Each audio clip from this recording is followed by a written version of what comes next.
Have you ever looked at tarot cards and thought, how can a bunch of pieces of paper possibly tell me anything about my life? And honestly, that's a fair question. And if you've ever felt curious about tarot, but also a little skeptical, then you are exactly the kind of person that I made this video for. Because let's start with a myth. Tarot is not a magical deck that controls your future. And no, you do not need special powers, psychic abilities, or years of spiritual training to understand it. In fact, by the end of this video, you will see that tarot is much simpler and much more fascinating than most people imagine it to be. Now, before we begin, say hello in the comments and tell me where you're watching from because I absolutely love seeing people from different cities and countries finding their way here. And if you're joining me on this tarot journey, then please subscribe to the channel because over the next few weeks, we are going to be learning tarot from absolute scratch from the beginner level all the way to reading confidently for yourself. And also, as a little welcome gift, if you'd like me to answer one tarot question for you, then please subscribe to the channel and send me a message on the number given in the description and on the screen. Now every week, I will be selecting a few subscribers and answering their tarot questions for free. Now let's talk about tarot. Now imagine that you're standing at a crossroads. Maybe you're trying to decide whether to stay in a job or whether to leave a relationship or whether to take a risk and whether to trust yourself. You probably ask 5 friends for advice. One says yes, one says no, one says wait, and the other one says follow your heart. And somehow you're even more confused than before. Now the truth is, most of the time we are not looking for answers, we are not lacking any answers, we are lacking clarity. And that's where tarot comes in. Tarot is not a tool that tells you what will happen. It's a tool that helps you see what is happening. Think of it as a mirror. A mirror does not create your face, it simply reflects it back to you. So tarot also works in the same way.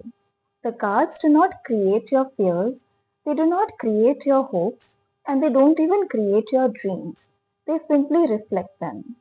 So each card represents a human experience, a new beginning, and a difficult ending.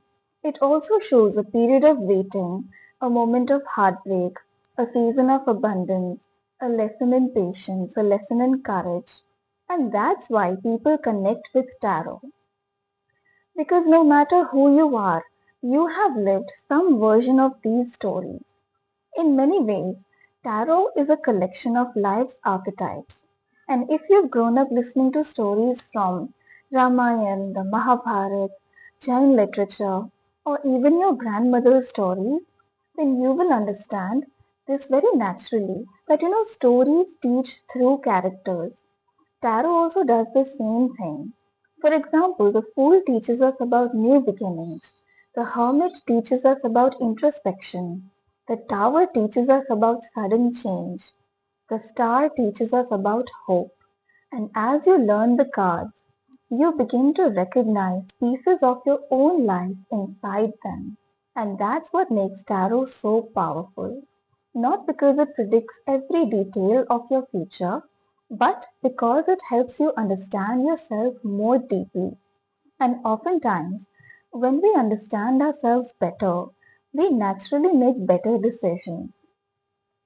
So if you've been intimidated by tarot, scared of it, then don't be. You don't need to memorize all 78 cards overnight.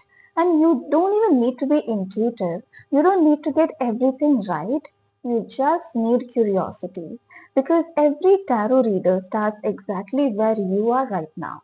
With a deck of cards and a question, that is, what do these cards mean? And together, we are going to find out. Now that we understand what tarot is, let's talk about the question that almost every beginner has asked. How do I choose my first tarot deck? And honestly, people make this sound much more complicated than it needs to be. You just go online and suddenly there are thousands of decks. Decks with dragons, fairies, cats, decks inspired by mythology, decks inspired by movies. There are decks that are so beautiful that you just want to frame them instead of read with them. And before you've even started learning tarot, you are already overwhelmed. So let me make this simple for you. Your first tarot deck should not be the most beautiful deck. It should be the easiest deck to learn from. So think about learning to drive. You would not start with a Formula One car, right? You would start with something simple, something reliable and easy to understand. Tarot is no different. That's why I recommend that most beginners start with the Rider-Waite tarot deck. In fact, the deck I use is a Rider-Waite tarot deck too. And it's old, the corners are worn out.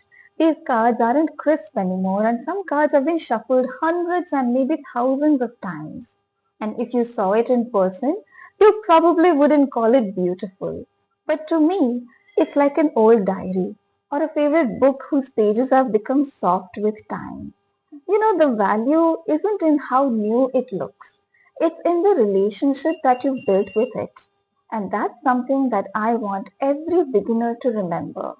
That a tarot deck isn't a decoration, it's a tool.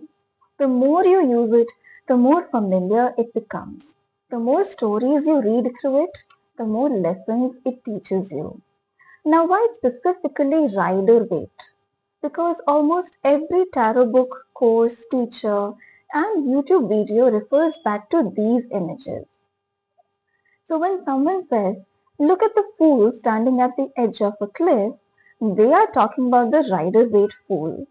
When someone talks about the symbolism in the high priestess, then they are usually referring to the Rider-Waite tarot deck imagery. It's like learning English. You start with the standard version first, right? And once you're comfortable, you can explore poetry, literature, slang, and everything else. The Rider-Waite deck is the standard language of tarot. And because these images are so rich with symbols, they make learning much easier. So now let's address another myth. You may have heard that your first tarot deck must be gifted to you. And I hear this all the time. And honestly, no.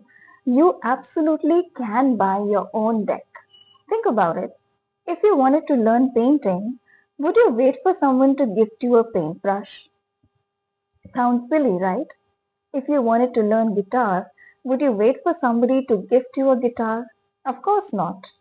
So if tarot interests you, then give yourself permission to begin. Buy the deck, open the box, and shuffle the cards and start learning. Sometimes the first person who needs to believe in your own journey is you. So now if you're looking at multiple decks and wondering which one to choose, then here's my simple rule. When you look at the artwork, do you feel curious? Do you want to keep staring at the images? Do the cards make you want to ask questions? If the answer is yes, then that's a good sign. So tarot is learned through curiosity. And here's something else that beginners don't realize. Your first deck will probably not be your last.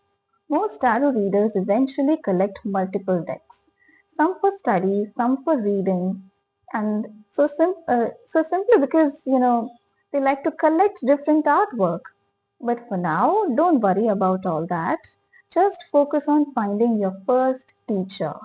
And for many people, the Rider-Waite deck becomes exactly that. Now, in the next lesson, we are going to open the deck itself and answer a question that confuses almost every tarot beginner. Why are there 78 cards and what is the difference between the major arcana and the minor arcana? And trust me, once you understand that, tarot becomes much easier to learn. And before you leave, I'd love to know, have you already chosen your first tarot deck or are you still looking for one? Do let me know in the comments and see you next time. Bye bye.